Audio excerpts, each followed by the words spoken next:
ሰላም ሰላም እጅጉን የተወደዳችሁና የተከበራችሁ የአሁን ስፖርት አድማጭ ተመልካቾቻችን እንደምን አደራችሁ። የዕለተ እሁድ ስፖርታዊ መረጃዎችን ከአሁን ስፖርት ይዘን መጥተናል። በርካታ መረጃዎችን ነው ይዘን የቀረብነው። ዛሬ የሚጠብቁ ጨዋታዎች አሉ፣ እንዲሁ ደግሞ የተደረጉ ጨዋታዎችንም የምንመለከት ነው የሚሆነው። ዛሬ የሚደረጉ የእንግሊዝ ፕሪሚየር ሊግ 37ኛ ሳምንት መርሃ ግብር የምንመለከት ይሆናል። ሁለት ቀሪ ጨዋታዎች በቀሩበት የእንግሊዝ ፕሪሚየር ሊግ ተጠባቂ ጨዋታዎች ይኖራሉ። የእንግሊዝ ፕሪሚየር ሊግ ዋንጫን ሊቨርፑል ማንሳቱን ተከትሎ እንግዲህ በአሁኑ ሰዓት ላይ በቻምፒየንስ ሊጉ ማን ይሳተፋል የሚለው እስካሁን ድረስ መልስ ያላገኘ ጉዳይ ነው። እነዚህ ሁለቱ ጨዋታዎች እንግዲህ ይህንን መልስ የሚያገኙበት ወሳኝ ጨዋታዎች ይሆናሉ። በስፔን ላሊጋም የሚደረጉ 37ኛ ሳምንት መርሃ ግብር ጨዋታዎች አሉ። እነዚህንም በሰፊው እንመለከታለን። እንዲሁ በጣሊያን ሴሪም የሚደረጉ ጨዋታዎች ይኖራሉ። በተለይም በጣሊያን ሴሪ የኢንተር ሚላንና የናፖሊ የዋንጫ ፉክክር አሁንም አላበቃም። ይህንንም የምንመለከት ይሆናል በሰፊው። ከእናንተ የሚጠበቀው ሰብስክራይብ በማድረግ የቤተሰባችን አባል እንዲሆኑ ነው የምንጋብዛችሁ። ላይክ በማድረግ ደግሞ እንድታበረታቱን እንጠይቃችኋለን። ሁሌም አዳዲስና ትኩስ ስፖርታዊ መረጃዎችን ለማግኘት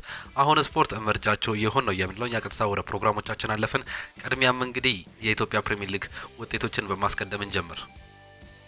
በኢትዮጵያ ፕሪሚየር ሊግ 30ኛ ሳምንት መርሃ ግብር ኢትዮጵያ መድን መቀሌን ሰባን እንደርታን ጋር ያደረጉትን ጨዋታ 1-0 በሆነ ውጤት ማሸነፍ ችሏል። የኢትዮጵያ መድንን የማሸነፊያ ግብ አቡበከር ሳሪ ከመረብ ማሳረፍ ችሏል። የሊግ ደረጃቸውን ስንመለከት ኢትዮጵያ መድን ትላንትና ማሸነፉን ተከትሎ 60 ነጥብ በመያዝ አንደኛ ደረጃነቱን ማስጠበቅ እንዲሁም ደግሞ መሪነቱን ማጠናከርም ችሏል። መቀሌን ሰባን እንደርታ ትላንትና መሸነፉን ተከትሎ ከኢትዮጵያ መድን በ30 ነጥብ ዝቅ በማለት እንግዲህ 30 ነጥቦችን ይዞ 15ኛ ደረጃ ላይ ነው መቀመጥ እየቻለው። ቀጣይ መርሃ ግብራቸውን ስንመለከት አርብ ኢትዮጵያ ቡና ከኢትዮጵያ መድን የሚጫወቱ ሲሆን ሰኞ መቀለን ሰባን እንደርታ ከሱል ሽረ የሚጫወቱበትን ጨዋታ የኢትዮጵያ ፕሪሚየር ሊግ 31ኛ ሳምንት መርሃ ግብር የሚጠበቅም ነው የሚሆነው። ይህንን የተወዳጁ የእንግሊዝ ፕሪሚየር ሊግ ጨምሮ የስፔን ላሊጋ እንዲሁም ደግሞ የጣሊያን ሴሪ ዛሬ ጨዋታዎች የሚደረጉ ይሆናሉ። 37ኛ ሳምንት ላይ በደረሰው የእንግሊዝ ፕሪሚየር ሊግ እንግዲህ ሁለት ጨዋታዎች ይቀራሉ። በእነዚህ ሁለት ጨዋታዎች የእንግሊዝ ፕሪሚየር ሊግ ዋና ዋንጫ አንሺ ክለብ መታወቁ ይታወቃል። ሊቨርፑል ነው ይህንን ነገር ማድረግ እየቻለው። ማረጋገጡን ተከትሎ በአሁኑ ሰዓት ላይ ወሳኙ ነገር እንግዲህ በአውሮፓ ቻምፒየንስ ሊግ ማን አራቱ ክለቦች ሆነው እያልፋሉ የሚለው የሚያጠያይቀው ጉዳይ ነው። አርሰናል ዛሬ የሚያሸንፍ ከሆነ ሁለተኛው በቻምፒየንስ ሊጉ የመሳተፍ እድሉን የሚያረጋግጥ ሁለተኛ ክለብ መሆንም ይችላል። ይህ ክለብ በሜዳውና በደጋፊዎች ፊት ከኒውካስል ነው ዛሬ ጨዋታውን የሚያደርገው። እነዚህም እነ ኒውካስልም ይህንን እድል ለማግኘት ነው እንግዲህ ዛሬ የሚፋጠጡ ነው የሚሆኑት። እነዚህን ጨዋታዎች በሰፊው የምንመለከት ይሆናል። በስፔን ላሊጋም እንዲሁ ባርሴሎና ዋንጫውን ማንሳቱን ተመልክተናል። በዛሬ ጨዋታ ላይ ደግሞ ስፔን ላሊጋ ጨዋታዎችን የምንመለከት ይሆናል። በ37ኛ ሳምንት የስፔን ላሊጋ በጣሊያን ሴሪ እንዲሁ ያልተጠናቀቀው የኢንተር ሚላንና የናፖሊ የዋንጫ ፉክክር አሁንም እንደቀጠለ ይገኛል። ዛሬ ኢንተር ሚላን በሜዳውና በደጋፊዎቹ ፊት ላዚዮን የሚያስተናግድ ሲሆን ናፖሊ ከሜዳቸው ውጪ ፓርማን የሚያስተናግዱበት ጨዋታ ይጠበቃል። በጣሊያን ሴሪ እስካሁን ድረስ ማን አሸናፊ እንደሆነ መለየትም አልቻለም። እነዚህንም በሰፊው የምንመለከት ይሆናል። ቅድሚያ የእንግሊዝ ፕሪሚየር ሊግን በማስቀደም እንጀምር። በእንግሊዝ ፕሪሚየር ሊግ የሚጠበቁ ጨዋታዎች አሉ። በተለይም ከቀን 8 ሰዓት ጀምሮ እስከ ምሽት 12 ሰዓት ተኩል ድረስ የሚደረጉ 5 ያክል ጨዋታዎች ይኖራሉ። ኤቨርተን ከሳውዛምፕተን ሲጫወቱ፣ ዌስትሃም ኖቲንጋም ፎረስትን ያስተናግዳል። ብሬንትፎርድም እንዲሁ ፉላምን የሚያስተናግድ ሲሆን ሌስተር ሲቲ ከኢፕስዊች እንዲሁም ደግሞ አርሰናል ከኒውካስል ጋር የሚያደርጉት ጨዋታ ይጠበቃል። በተለይም ዛሬ አርሰናል ከኒውካስል የሚያደርጉት ወሳኙ ጨዋታ እጅግ በጣም ተጠባቂ ጨዋታ ነው። በዚህ ጨዋታ ላይ እንግዲህ አሸናፊው ክለብ በተለይም አርሰናል የሚሆኑ ከሆነ በአውሮፓ ቻምፒየንስ ሊግ የሚያሳተፍበትን ውጤት የሚያረጋግጥበትም እድል ይኖራል። በዛሬው ዕለት ኒውካስል ዩናይትድ የሚያሸንፍ ከሆነ እንዲሁ ደግሞ የማረጋገጥ እድልም እንደሚኖረው ነው በቁጥራዊ መረጃዎች የምንመለከተው። ዛሬ ከባዱን ጨዋታ አርሰናል ከኒውካስል የሚያደርጉ ይሆናል። በዚህ ዓመት በተገናኙበት ጊዜ ሁለቱንም ጨዋታ ኒውካስል ማሸነፉን በኤፍኤ ካፑ እንዲሁም ደግሞ በፕሪሚየር ሊጉ ተመልክተን ነበር። ኤቨርተን ከሳውዛምፕተን የሚያደርጉትን ጨዋታ የቀን 8 ሰዓት ጨዋታ ስንመለከት እነዚህ ሁለቱ ክለቦች በተገናኙበት ጊዜ እንግዲህ ሳውዛምፕተን 32 ጊዜ ያሸነፈ ሲሆን ኤቨርተን 51 ጊዜ ማሸነፍ ችሏል። 25 ጊዜ ደግሞ አቻ ነው መለየት እየቻሉት። አሰልጣኝ ዴቪድ ሞይስ ወደ ቀድሞ ክለባቸው ከመጡ በኋላ እንግዲህ ከወራጅ ቀጠና ማውጣታቸው ነው እንዲሁም ደግሞ በ2025-26 የእንግሊዝ ፕሪሚየር ሊግ እንደሚያሳትፈው ካረጋገጡ በኋላ ያለፉትን ጨዋታዎች ከባድ ጊዜ እያሳለፉ ይገኙ ነበር። ካለፉት 5 ጨዋታዎች ሁለቱን አሸንፈው በሁለቱ ተሸንፈው አንዳቸው ውጤት ማስተናገድም ችለው ነበር። ሳውዛምፕተን ስንመለከት በዚህ ዓመት እንግዲህ መውረዱን ያረጋገጠው ይህ ክለብ እስካሁን ድረስ በእንግሊዝ ፕሪሚየር ሊግ 12 ነጥቦችን ብቻ በመሰብሰብ እንግዲህ የሊጉ ግርጌ በመሆን መውረዱን አረጋግጧል። 57 የግብ ዕዳዎችም አሉት። ዛሬ ከሜዳቸው ውጪ በጉዲሰን ፓርክ የሚያደርጉት ጨዋታ ይጠበቃል። እነዚህ ሁለቱ ክለቦች በመጀመሪያ ዙር ባደረጉት ጨዋታ ሳውዛምፕተን ነበር 1-0 በሆነ ውጤት ማሸነፍ የቻለው። በዛ ጨዋታ ላይ አርምስትሮንግ ነበር ብቸኛዋን ጎል በ85ኛው ደቂቃ ላይ ማስቆጠርም የቻለው። ቤቶ በዛ ጨዋታ ላይ ጎል ቢያስቆጠርም ከጨዋታ ውጪ እንደነበር ቫር አስመልክቶንም ነበር። ሳውዛምፕተን ካለፉት ካገኟቸው 12 ነጥቦች ወይም ደግሞ ካገኟቸው በአጠቃላይ 4 ጨዋታዎችን ቢያሸንፉ 12 ነጥቦች ማግኘት ይችላሉ። በእነዚህም ውስጥ እንግዲህ አንዱን ኤቨርተንን በማሸነፍ ነበር ይህንን 3 ነጥብ ማሳካት የቻሉት። ዛሬ ደግሞ ከሜዳቸው ውጪ ኤቨርተንን የሚገጥሙ ነው የሚሆኑት። በዛሬው ጨዋታ ላይ ታርኮይስኪ እንዲሁም ደግሞ ሊሳንድሮም በጉዳት ምክንያት የማይገኙ የኤቨርተን ተጫዋች መሆናቸውን ተመልክተናል። ሪያን ፍሬዘር እንዲሁም ደግሞ ታይለር በሳውዛምፕተን በኩል የማይገኙ ተጫዋቾች ናቸው። ይህ ጨዋታ ቀን 8 ሰዓት ላይ የሚጀምር ጨዋታ ነው። እንዲሁ ደግሞ 10 ሰዓት ከሩብ ላይ የሚጀምር ጨዋታ አለ። ኑኖ ስፕሪንቶ ሳንቶ በዚህ ሰዓት ላይ እንግዲህ ከ3ኛ ደረጃነት ወደ 7ኛ ደረጃነት ኖቲንጋም ፎረስትን ይዘው ዝቅ ብሎ ነበር። የዚህ ዓመት ክስተት የነበረው ኖቲንጋም ፎረስት ወደ መጨረሻዎቹ ግን መዳከሙንም ነው እየተመለከተን የምንገኘው። ካለፉት 5 ጨዋታዎች አንድ ጨዋታ ብቻ ነው ድል ማድረግ እየቻለው፣ በሁለቱ ተሸንፎ በሁለቱ አቻ መውጣቱን እየተመለከተን እንገኛለን። ምንም እንኳን የአውሮፓ ቻምፒየንስ ሊግ እድል ቢኖረውም እንግዲህ ጠባብ እድሎችን ነው በአሁኑ ሰዓት ላይ ይዞ መቀመጥ እየቻለው፣ በተለይም ያለፉትን ተከታታይ 3 ጨዋታዎች ማሸነፍ ባለመቻሉ ምክንያት። ነገር ግን የአውሮፓ ሊግ የሚያስገባውን ውጤት በአሁኑ ሰዓት ላይ ለማረጋገጥም ከጫፍ መድረሱ ነው ስታቲክሳቸው የሚያመላክተን። የዛሬው ጨዋታ ደግሞ ወሳኝ ነጥብ ሊሆንባቸው ይችላል። ከዌስትሃም ጋር ከአሰልጣኝ ግራም ፖተር ጋር የሚፋጠጡበትም እድል ነው የሚኖረው። በለንደን ስቴዲየም የሚደረግ ጨዋታ ነው ይህ ጨዋታ። እነዚህ ሁለቱ ክለቦች በተገናኙበት ጊዜ ዌስትሃም 46 ጊዜ ያሸነፈ ሲሆን ኖቲንጋም ፎረስት 45 ጊዜ ማሸነፍ ችሏል። 26 ጊዜ ደግሞ አቻ ነው መለየት የቻሉት። ዛሬ ኖቲንጋም ፎረስት የሚያሸንፍ ከሆነ ከዌስትሃም ጋር ያደረገውን የማሸነፍ ሪከርድ የሚጋራም ነው የሚሆነው። እነዚህ ሁለቱ ክለቦች በእንግሊዝ ፕሪሚየር ሊግ 36 ጨዋታዎች እያደረጉ ሲሆን ዌስትሃሞች እስካሁን ድረስ 10 ጨዋታ አሸንፈው 10 አቻ ወጥተው 16 ሽንፈትን ማግመስም ችሏል። ኖቲንጋም ፎረስትን ደግሞ ስንመለከት 18 ጨዋታዎችን ማሸነፍ ችሏል። 10 ሽንፈት ያስተናገደ ሲሆን በ8ቱ አቻ ነው መለየት የቻለው። በዚህ ዓመት ድንቅ እንቅስቃሴውን እያሳየ የሚገኘው ክሪስ ውድ በኖቲንጋም ፎረስት በኩል 20 ጎሎችን እንዲሁም ደግሞ 3 አሲስቶችን በማድረግ እንግዲህ በዚህ ዓመት ድንቅ እንቅስቃሴውን እያሳየ የሚገኝ አጥቂ ነው። አንቶኒ ኤላንጋ 6 ጎሎችን እንዲሁም ደግሞ 10 አሲስቶችን ማስመዝገብ እየቻለ ሲሆን በዌስትሃም በኩል ጃሮድ ቦን 11 ጎሎችን እንዲሁም ደግሞ 7 አሲስቶች ያሉት ተጫዋች ነው። ዛሬ እንግዲህ የጨዋታ ቀን 10 ሰዓት ከሩብ ላይ የሚጀምርም ነው የሚሆነው። ቀን 11 ሰዓት ላይ የሚደረጉ ሌሎች 2 ጨዋታዎች አሉ። ብሬንትፎርድ ከፉላም ሲጫወቱ ሌስተር ሲቲ ከኢፒስዊች ጋር የሚያደርጉትን ጨዋታ ይጠበቃል።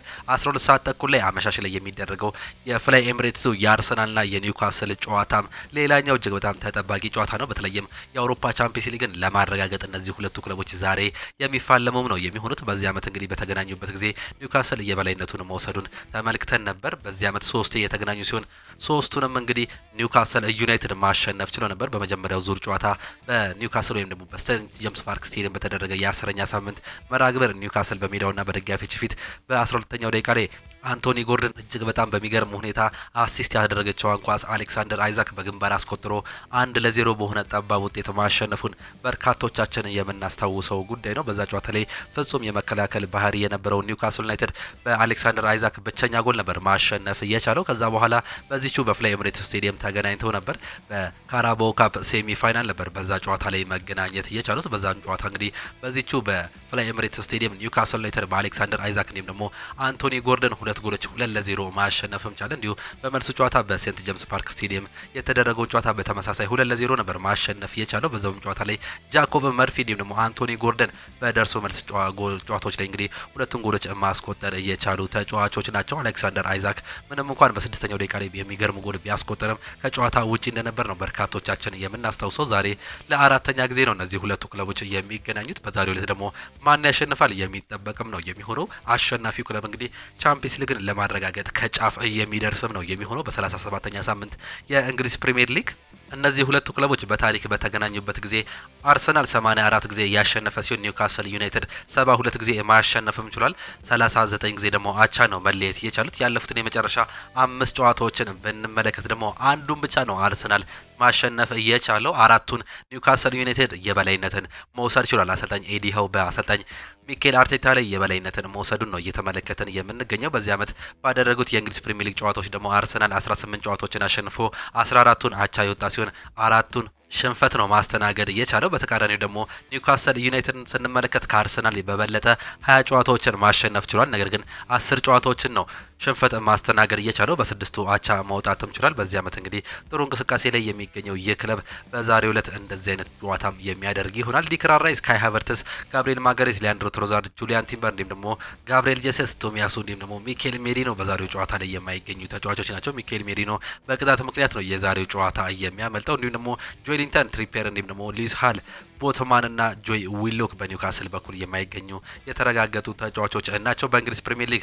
በርካታ ጎሎችን በማስቆጠር ከነዚህ ሁለቱ ክለቦች ስንመለከት ቡካዮ ሳካ 6 ጎሎች እንዲሁም ደግሞ 10 አሲስቶችን በማድረግ በአርሰናል በኩል የሚመራ ሲሆን ሊያንድሮ ትሮዛርድ 8 ጎሎች እንዲሁም ደግሞ 6 አሲስቶች አሉት።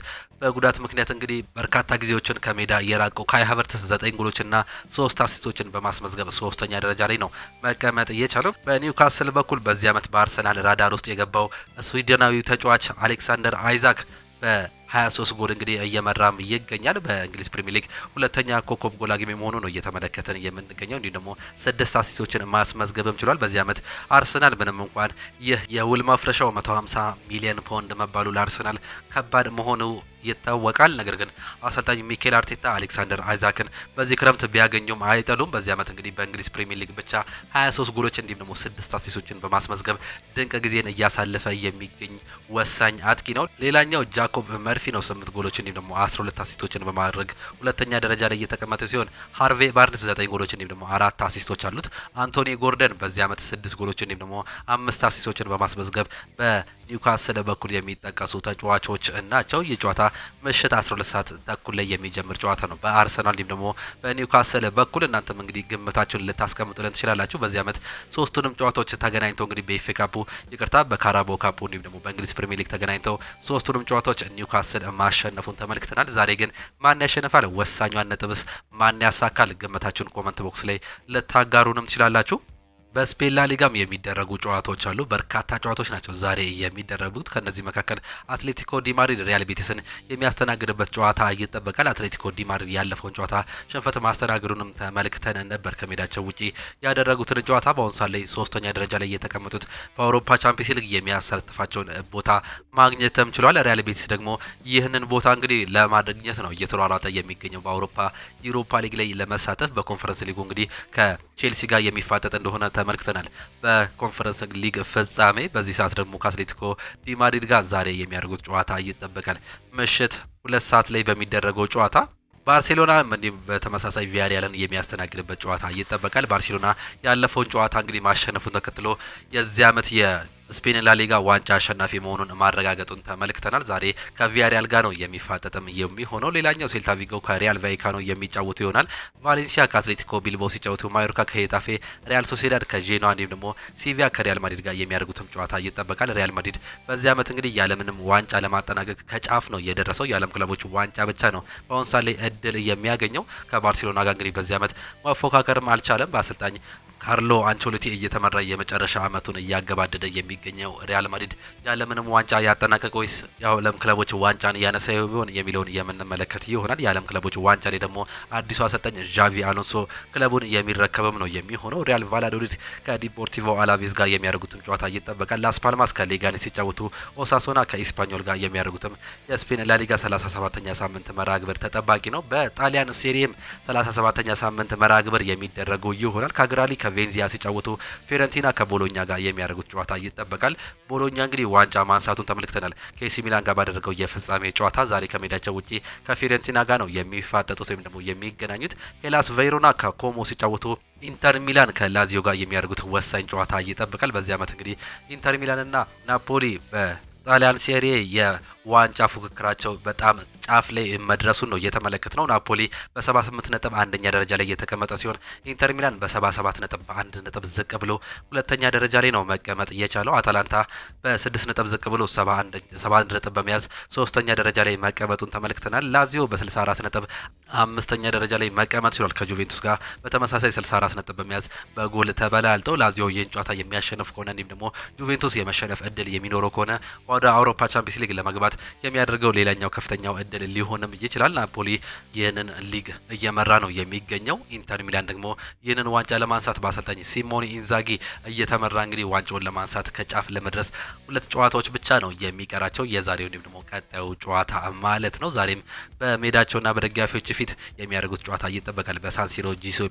ሜዛ ስቴዲየም እንዲሁ ጁቬንቱስ ከዩዲኔዜ ጋር የሚያደርጉት ጨዋታ ይጠበቃል። ሌቼ ከቶሪኖ ሲጫወቱ፣ ሞንዛ ከኢምፖሊ፣ ፓርማ ከናፖሊ እንዲሁ ደግሞ ሮማ ከኤሲ ሚላን ጋር የሚያደርጉት ጨዋታ ይጠበቃል። ናፖሊም ከሜዳቸው ውጪ ሌላኛውን ከባዱን ጨዋታ ነው የሚያደርጉት። ፓርማ በሜዳውና በደጋፊዎች ፊት ይህን ጨዋታ የሚያደርግ ይሆናል። 16ኛ ደረጃ ላይ ነው ፓርማ መቀመጥ የቻለው። ካለፉት 5 ጨዋታዎች አንዱን ብቻ ያሸነፈ ሲሆን በሁለቱ አቻ እንዲሁም ደግሞ በሁለቱ ሽንፈት ማስተናገድ ችሏል። በተቃራኒው ናፖሊ ካለፉት 5 ጨዋታዎች ያለፈውን ጨዋታ ብቻ ነው በአቻ ውጤት ማጠናቀቅ የቻለው። ሌሎቹን ግን በድል ማጠናቀቁን ነው እየተመለከተን የምንገኘው። በጣሊያን ሴሪም ሊጉን እየመሩት ነው የሚገኙት። ሮማም ከኤሲ ሚላን ጋር የሚያደርጉት ጨዋታ ይጠበቃል። ኤሲ ሚላን ያለፈውን ጨዋታ እንግዲህ በሽንፈት ማስጠናቀቃቸው የፍጻሜ ጨዋታ ተመልክተን ነበር። ዛሬ ደግሞ የሚያደርጉት ጨዋታ ይጠበቃል። በ37ኛ ሳምንት መርሃ ግብር ከሮማ ጋር ነው የሚፋጠጡ የሚሆኑት። ጥሩ ጊዜን እያሳለፈ የማይገኙት በዚህ ዓመት ኤሲ ሚላኖች በደረጃ ሰንጠረዡ 8ኛ ደረጃ ላይ መቀመጥ ችሏል። ሮማን ደግሞ ስንመለከት 6ኛ ደረጃ ላይ ነው መቀመጥ የቻሉት። የነዚህ የነጥብ ልዩነታቸው 60ና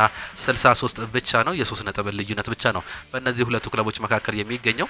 እነዚህን ጨዋታዎች ዛሬ እንድታዩ ነው የምንጋብዛችሁ። የዛሬ ጨዋታዎች እነዚህን ይመስላሉ። እኛ ቀጥታ ወደ ሌሎች ፕሮግራሞቻችን እንለፍ። ደሱ ሪያል ማድሪዶች እቅዳቸው ትሬንት አሌክሳንደር አርኖልድን ባስፈረሙበት የዝውውር ስትራቴጂ ሳሊባን ከአርሰናል፣ ኢብራሂማ ኮናቴን ከሊቨርፑል በነጻ ለመውሰድ ነው እቅዳቸው ሲል አንድ መረጃ ይዞ መውጣት ችሏል። ሌላኛው ሊቨርፑል ትሬንትን በዓለም ክለቦች ዋንጫ ለሪያል ማድሪድ እንዲጫወት አይፈቅዱለትም ሲል ለሪያል ማድሪድ ወይም ደግሞ ለሎስ ብላንኮቹ ቅርብ የሆነው ማርካ በዛሬው ዕለት መጻፍም ችሏል። መሐመድ ሳላ በሚቀጥለው ዓመት ፕሪሚየር ሊግ እንዲሁም ደግሞ ሻምፒየንስ ሊግን እንደገና ማሸነፍ እፈልጋለሁ ሲል ነው ሀሳቡንም መግለጽ እየቻለው። ቨርጅል ቫንዳይክ በወርሃ ታህሳስ ከሳውዲ ክለብ አንድ ትልቅ የዝውውር ጥያቄ ቀርቦለት ነበር። ጥያቄውም ከሞሳላ ኮንትራት ጋር ቅርበት የነበረው ነው። ነገር ግን ቨርጅል ቫንዳይክ ጥያቄውን ውድቅ አድርጎታል ሲል ፋብሪዚዮ ሮማኖ ከቨርጅል ቫንዳይክ ኮንትራት በኋላ ሀሳቡንም ሰጥቷል። ኔይማር ጁኒየር ስለ ሞሳላ የባላንዶር ስለ ማሸነፍ ሁኔታም ሀሳቡን ገልጾ ነበር። ሳላህ ሙሉ ዓመቱን የማይታመን አቋም ነበር ያሳየው የነበረው። እንደሱ የትኛውም ተጫዋች ተንቀሳቅሷል ብዬ አላስብም። እሱ ሽልማቱን ሊያሸንፍ ይገባዋል ሲል ብራዚሊያው ጥበበኛ ኔይማር ጁኒየር ስለ ሞሳላ ሀሳቡንም ሰጥቷል። ሞሳላም ሲናገር አርኔ ስሎት የተጋጣሚ ቡድኖችን አጫወት በሚገባ የሚረዳ አሰልጣኝ ነው። አሌክሲ ማካሊስተር እንዲሁም ደግሞ ዶሚኒክ ሶቢስ ላይ በተለያየ ስፍራ እየተጫወተ የሚያሳየን ነገር ድንቅ ነው። እሱ በሙያ ላይ በጣም የተከበረ እንዲሁም ደግሞ ስለ ምግባር ያለው ሰው ነው። እሱ ስለ እኔ የአጫወት ዘይቤ ጠንቅቆ ተረድቶልኛል። ይህን ነው በማድረጌ ነው ራሴን ከፍ ማድረግ የቻልኩትም ሲል መሐመድ ሳላህ ሀሳቡንም ሰጥቶ ነበር። አሰልጣኝ ሩበን አሞሪም ጨዋታውንም ብንሸንፍም በደንብ ጠቅሞኛል ሲል ነው ከትላንት በስቲያ ጨዋታ ቀደም ብሎ ሀሳቡን መስጠት የቻለው። የማንቸስተር ዩናይትድ ዋና አሰልጣኝ ነው አሰልጣኝ ሩበን አሞሪም ከትላንት በስቲያ የምሽት ጨዋታ ለፍጻሜ የሚሰለፉ ተጫዋቾችን በደንብ እንደየለዩበት ነው የገለጸው። ጨዋታው ለዩሮፓ ሊግ ፍጻሜ የሚሰለፉ ቋሚ 11 ተጫዋቾችን መለየት እንድችል በጣም ረድቶኛል ሲሉ አሰልጣኝ ሩበን አሞሪምም ተናግሯል። የዩሮፓ ሊጉን ዋንጫ ለማሸነፍ ሁሉንም ነገር እናደርጋለን ያሉት አሰልጣኝ ሩበን አሞሪም ዝግጁ እንሆናለን በማለትም ነው የተናገሩት። አሰልጣኙ አክሎም ራስመስ ሆይሉንድ ጠንክሮ መስራት እንዲሁም ደግሞ መሻሻል እንዳለበት ነው ማሳሰብም የቻሉት። ሮይኪን ሀሳቡንም ሰጥቷል ስለ ራስመስ ሆይሉንድ የአካዳሚ ህፃን ይመስል ነበር ሲል ነው የተናገረው። የቀድሞ የማንቸስተር ዩናይትድ ተጫዋች ነው ሮይኪን። ራስመስ ሆይሉንድ በቼልሲ ጨዋታ ያሳየው እንቅስቃሴ ጥሩ እንዳልነበር ነው የገለጸው። ሮይኪን ሲናገርም ራስመስ ሆይሉንድ በቼልሲ ጨዋታ የአካዳሚ ተጠርቶ ወደ ሜዳ የገባ ህፃን ይመስል ነበር ሲል ነው የተናገረው። አክሎም ማንቸስተር ዩናይትድ እንዲሁም ደግሞ ቶተናም በሊጉ ያሳዩት ነገር ያሳፍራል ያለ ሲሆን ጥረት ማድረግ እንዲሁም ደግሞ መሳለፍ እንኳን አይፈልጉም ነበር በማለትም ነው የተናገረው። በአውሮፓ ሊግ ትንሽ ቡድኖች ገጥመዋል፣ ነገር ግን እንዴት ማመጣጠን እንዳልቻሉ ሊገባኝ አልቻለም ሲል ሮይኪን ሀሳቡንም ነው የሰጠው። ሰን ሆንግሚን ረቡዕ የህይወቴ ታላቅ ቀን ይሆናል ሲል ሀሳቡንም ሰጥቷል። የቶተናም የፊት መስመር ተጫዋች የሆነው ሰን ሆንግሚን የአውሮፓ ሊግ ፍጻሜ ቀን የሱ የህይወቱ ትልቅ ቀን መሆኑን ነው ሀሳቡንም መግለጽ የቻለው። ረቡዕ የህይወቴ በጣም አስፈላጊው ቀን ይሆናል ብዬ አስባለሁ ሲል ሰን ሆንግሚን ሀሳቡንም ሰጥቷል። ሰን ሆንግሚን ሀሳቡን ሲቀጥልም ሁላችንም ለጨዋታው ጓጉተናል፣ ታሪክ እንደምሰራ ተስፋ አድርጋለሁ በማለትም ነው የተደመጠው።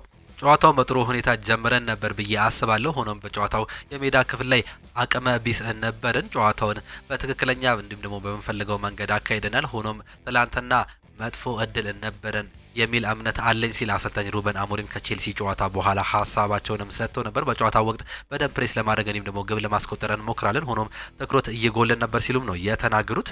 ሁሉም ነገር ካለፉት ጨዋታዎች የተለየ ነው። ሆኖም ጨዋታውን ስትሸነፍ ምንም ቢሆን ጥሩ ስሜት አይሰማም። በጨዋታው ላይ ግን እነሱን እንዳስተዳደረን እንዲሁም ደግሞ እንደተገዳደርን ግልጽ ነው ሲሉ ነው የተናገሩት። ሁሉም ነገር በዚህ ሰዓት ላይ እንደዚሁ መቀጠል አለበት ሲሉ አሰልጣኙም ተናግሯል። ለእያንዳንዱ ውድድር ዝግጁ መሆን አለብን። እንዲሁም ለውድድር አመቱ ወሳኝ ጨዋታ 5 ቀናት ብቻ ቀርተውናል። 2 የማገገሚያ ቀናት እንዲሁም ደግሞ 2 የልምምድ ቀናትም ይጠብቁናል ሲሉ ነው የተናገሩት። ሁሉንም ተጫዋቾች በመመለከትበት ወቅት ጥሩ ላይ እንደሆኑ እረዳለሁ። ይህንንም ነገር ደግሞ በዋንጫው ጨዋታ ላይ እንደሚያሳየው ተስፋ አደርጋለሁ ሲሉም ነው የተናገሩት።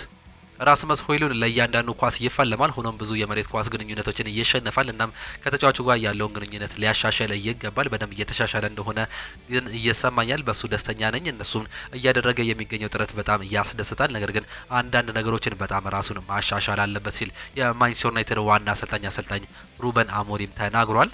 አንድሬ ኦናና ሀሳቡንም ይሰጣል። እዚህ የመጣ ነው ለማሸነፍ ነበር። ሆኖም ይህን ነገር ማድረግ አልቻለም። ምንም እየፈጠር ምንም አብረን መቆም አለብን ሲል ነው የተናገረው። በጨዋታው ላይ የተሻለ ቁጥር ነበረ፣ ነገር ግን እድሎችን መፍጠር ችለን ነበር። ሆኖም ግብ ማስቆጠርም አልቻለም። በእግር ኳስ ደግሞ ይህ የተለመደ ነገር ነው። በአጠቃላይ ቀናችን አልነበረም ሲል ነው የተናገሩ። ጥሩም ሆነ መጥፎ ዜናዎችን በቡድን ውስጥ ይኖርሃል። ምርጥ የሚባል ነገር በእግር ኳስ እየተጫወትክ አይደለም፣ ጨዋታዎችን እያሸነፍንም አይደለም። ሆኖም ለመሻሻል ጥራቶችንን እናደርጋለን፣ ይቀጥላልም። ይህ ነገር አናቆም ዛሬም ባይሳካ ነገ እንሞክራለን፣ ነገ ባይሳካ ከነገ በስቲያ እንሞክራለን። ይህን ነገር መቼም አናቆምም ሲል ካሜሩናዊው በረኛ አንድሬ ኦናና ተናግሯል። ደጋፊዎቻችን ሙሉ የውድድር አመቱን ከኛ ጋር ነበሩ። በመጪው ረቡዕ ለነርሱ የሚከፈለውን መስዋዕትነት መክፈልም አለብን። ለፍጻሜው ጨዋታ በደንብ መዘጋጀት ይኖርብናል። ጨዋታዎችን ለማሳካት በረቡዕ ጨዋታ ላይ በደንብ መናበብም ይኖርብናል። ሁሉም ነገር እጅጉን አሳዝኗል። በመልበሻ ክፍል ውስጥ መከፋተም አለ። ጨዋታዎችን በጥሩ ሁኔታ ጀምረነው ነበር፣ በደንብ ተቆጣጥረነው ነበር። ሆኖም ጎል ማስቆጠር ተስኖ ነበር ሲል አዲሱ ፈራሚ ፓትሪክ ዶርጉ ስለ ሮቡ ጨዋታ ወይም ደግሞ ስለ ቼልሲው ጨዋታ በሁለቱም መካከል ሀሳቡን እየሰጠው ሌላኛው ተጫዋች ነው።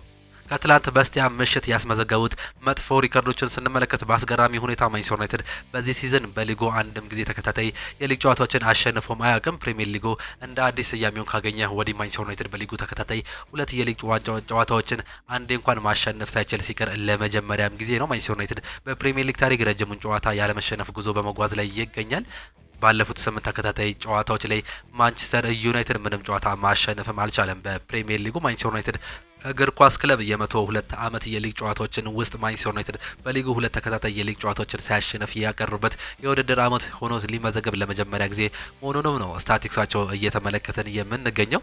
የአርሰናል የዝውውር አሰራርስ በርካታ አካላት የሚፋሱበት ብዙ የሀሳብ ፍጭቶች ያለበት ክለብ ነው። የአርሰናል ዝውውር ላይ ዋና ተዋንያን ከሚባሉት ውስጥ ሚኬል አርቴታ እንዲሁም ደግሞ አንድሬ በርታ ተጠቃሽ ናቸው። አሁን ላይ ታዲያ እየሰማን እንዳለው መረጃ ሚኬል አርቴታ በርካታ በአጥቂ ተጫዋቾች ምርጫ ላይ አልተስማሙም የሚል መረጃ እየወጣ ይገኛል። ይህ መረጃ ከእውነት እየራቀ መሆኑን ከትላንት በስቲያ ሚኬል አርቴታ አረጋግጧል። ከዛም ባለፈ ለበርታ ያለው አድናቆት እንዴት እንደነበር አንድ ላይ እንደሚሰሩም ነው ሀሳባቸውንም መግለጽ የቻሉት። ዝውውር ላይ የሁለቱን ሚና እጅግ ወሳኝ መሆኑ ግልጽ ነው። አርቴታ ምናልባትም ዝውውር ላይ ትልቅ ተጽዕኖ ካላቸው አሰልጣኞች መካከል አንዱም እንደሆነ ይታወቃል።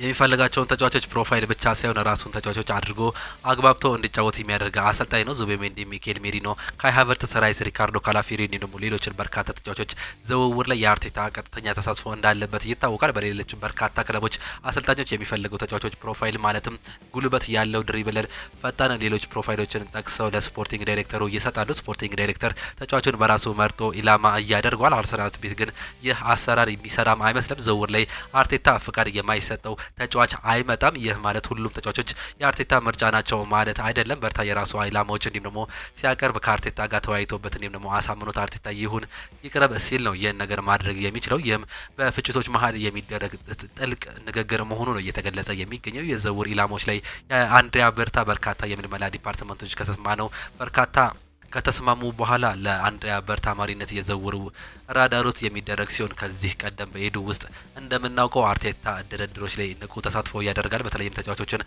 ማሳመን ላይ የአርቴታ ብቃት ሁላችንም በአሁኑ ሰዓት ላይ እንደምናውቀው ነው። እንደ ሪካርዶ ካላፊዮሪ፣ ሚኬል ሜሪኖ፣ ማርቲን ዙቢሜንዲ የመጡበትም ዋነኛ ምክንያት የአሰልጣኝ ሚኬል አርቴታ ማሳመን ጉዳይ ነው። ስለዚህ ዝውውር ላይ አንድ ሰው ብቻ የሀሳብ የበላይነት የለውም። የአርቴታና የበርታ ጥምረት ጎልቶ የሚወጣበት እንጂ የአንድ ሀሳብ ብቻ ይሰማ ከተባለ መጨረሻው ኪሳራ እንደሆነ በአርሰናል ቤት የሚነገርለት ወሳኙ ነጥብ ነው። አሰልጣኝ ሚኬል አርቴታ እንዲሁም ደግሞ በርታ የተለያዩ የተጫዋቾች ምርጫ ሊኖራቸው ይችላል። ይህ ግን የተሻለው ሀሳብ ጎልቶ እንዲወጣ የሚያደርግ እንጂ መጥፎ ሀሳብ እንዳልሆነ ነው መረጃዎች በሰፊው ይዘውት እየወጡም የሚገኙት።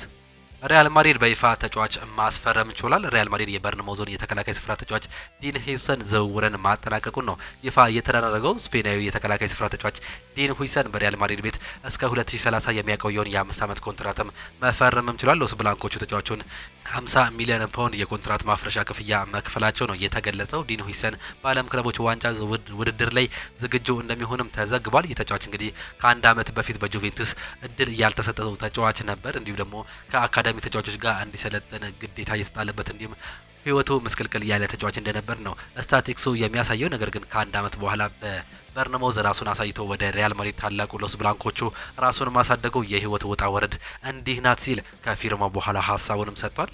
አሰልጣኝ ካርሎ አንቸሎቲ እስከ መጨረሻው ድረስ ስለ ላሊጋው ዋንጫ የመፋለም እቅድ ነበረን ሲል ነው በትላንትናው ዕለት የተናገሩት። ባርሴሎና ዋንጫውም ይገባዋል ሲሉ አንቸሎቲ ተናግረዋል። የሪያል ማድሪድ ዋና አሰልጣኝ ካርሎ አንቸሎቲ ባርሴሎና የላሊጋው ዋንጫ ማሸነፍ እንደሚገባው ነው የገለጹት። ባርሴሎና በአመቱ ውስጥ ጥሩ እንደነበር የገለጹት ካርሎ አንቸሎቲ እነሱ ዋንጫውን ማሸነፍ ይገባቸዋል፣ ነገር ግን ቀጣይ አመት የተለየ ነገር ነው የሚሆነው በማለትም ተናግረዋል። አሰልጣኝ ካርሎ አንቸሎቲ አክለውም የሪያል ማድሪድ የመጀመሪያ ፈራሚ ዲን ሁይሰን ምርጥ ፊርማ ሲሉ ቡድኑን እንደሚያጠናክርም ተናግሯል። ተጫዋቾቹን በፍጹም አልተቻቸውም። በዚህ 4 አመት ውስጥ የደስታን መጨረሻ አሳይተውኛል። ለዚህም ሁልጊዜ ምርጥ ነበሩ። በዚህ አመት ዋንጫ አላነሳንም ማለት ተጫዋቾቼ መጥፎ ነበሩ ማለት አይቻልም ሲሉ ነው የተናገሩት። ሲቀጥሉም በዘንድሮ የውድድር አመት ተቸግረናል። አንዳንድ ጊዜ እነዚህ ነገሮች ያጋጥማሉ። ባርሳዎች ከኛ የተሻሉ ጠንካራ ነበሩ። እንዲሁም በወጥ ጨዋታዎች ላይ እያሸነፉ ቀጥለውም ነበር። ለዚህም ከኛ እየተሻሉ ነበሩ ሲሉ ነው የተናገሩት። በዚህ አመት ባርሴሎና ላሊጋውን ማሸነፍ ይገባል። በሚቀጥለው አመታት ግን የተለየ ነገር እንደሚሆን ተስፋ አደርጋለሁ። በዚህ በሪያል ማድሪድ ባልገኝም አዲሱ አሰልጣኝ ዣቪ አሎንሶ ይህን ነገር እንደሚቀለብሰው እተማመናለሁ ሲሉም ተናግሯል። መባፔ በዘንድሮ የውድድር አመት 40 ጎሎች ላይ አስቆጥሯል። ይህም አሪፍ ሲዘን እንዳሳለፈ አንዱ ምልክት ነው ሲሉም ነው የተናገሩት። አልቫሮ ካራሬስ አሁን ላይ 90% የሪያል ማድሪድ ተጫዋች ሆኗል። በዚህም ካራሬስ የጊዜ ጉዳይ እንጂ የሪያል ማድሪድ ተጫዋች ይሆናል ሲል ለሪያል ማድሪድ ቅርብ የሆነው አስ መዘገቡ ነው የተመለከት ነው። ይህ ከቤኔፊካ ወደ ሎስ ብላንኮቹ የመዳረስ እድሉ ሰፊ የሆነው ተጫዋች በዚህ ክረምት ሎስ ብላንኮቹ ሪያል ማድሪድ መዳረሻው መሆኑን አስ እንዲሁም ደግሞ ማርካ ዋቢ አድርገው ተናግሯል።